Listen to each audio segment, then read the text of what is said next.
అందరికీ praise lord. దేవుని నామానికి స్తోత్రాలు కలుగునుగాక. ప్రభు మనల్ని మరొక నూతనమైన దినంలోకి నడిపించాడు. మరి ఈరోజు ప్రత్యేక విధంగా మనము విశ్రాంతి దినాన్ని మనము జరుపుకుంటూ ఉన్నాం. మరి ఈరోజు అందరం కూడా దేవుని యొక్క మందిరంలోకి వెళ్ళి ఆయన సన్నిధిలో మనము గడిపేటటువంటి దినం. మరి ఈరోజు దేవుడు మనకిస్తున్నటువంటి వాగ్దానము యెషయా 43:1, భయపడకము, నేను నిన్ను పేరు పెట్టి పిలిచి ఉన్నాను. ఆమెన్. దేవుడు చెప్తూ ఉన్నాడు, మనల్ని ఈరోజు పేరు పెట్టి పిలిచి ఉన్నాను అంటున్నాడు. అన్ని విషయములలో నుండి మిమ్మలను నేను విడిపిస్తానని చెప్తున్నాడు. భయపడొద్దు అని దేవుడు మనతో మాట్లాడుతున్నాడు.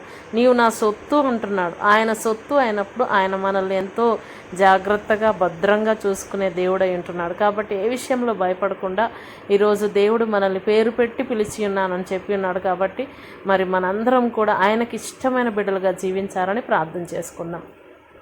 స్తోత్రం నాయన, పరిశుద్ధులైన తండ్రి, నీకు వందనాలు ప్రభా. అవునయ్యా నాయన, నువ్వు మమ్మలను పేరు పెట్టి పిలిచి ఉన్నాను, విమోచించి ఉన్నాను, భయపడొద్దని చెప్పి ఉన్నావు ప్రభా. ఈరోజు నీ బిడ్డలు ఏ విషయంలో భయపడుతూ ఉన్నారు నాయన, ప్రతి విషయంలో కూడా విడుదల దయచేయమని ప్రార్థిస్తూ ఉన్నాం ప్రభా. అయ్యా ఈరోజు అంతా కూడా నీ సన్నిధిలో గడుపుటకు నాయన కృప దయచేయమని ప్రభా. అయ్యా నీకు వందనాలు. ప్రయాణిస్తున్న ప్రతి బిడ్డకు నీ హస్తమును తోడుగా ఉంచమని, అనారోగ్యంతో ఉన్న బిడ్డను ప్రతి ఒక్కరిని కూడా ముట్టి బాగు చేయమని, ప్రతి ఒక్కరిని నీ ఆత్మతో నింపమని యేసు నామములో ప్రార్థిస్తున్నాం తండ్రి. ఆమెన్. అందరికీ ప్రైజ్ లార్డ్. ఈ వాక్యాన్ని అందరూ కూడా వినండి, లైక్ చేయండి, షేర్ చేయండి, సబ్స్క్రైబ్ చేయండి. దేవుడు మీ అందరికీ తోడైండును గాక.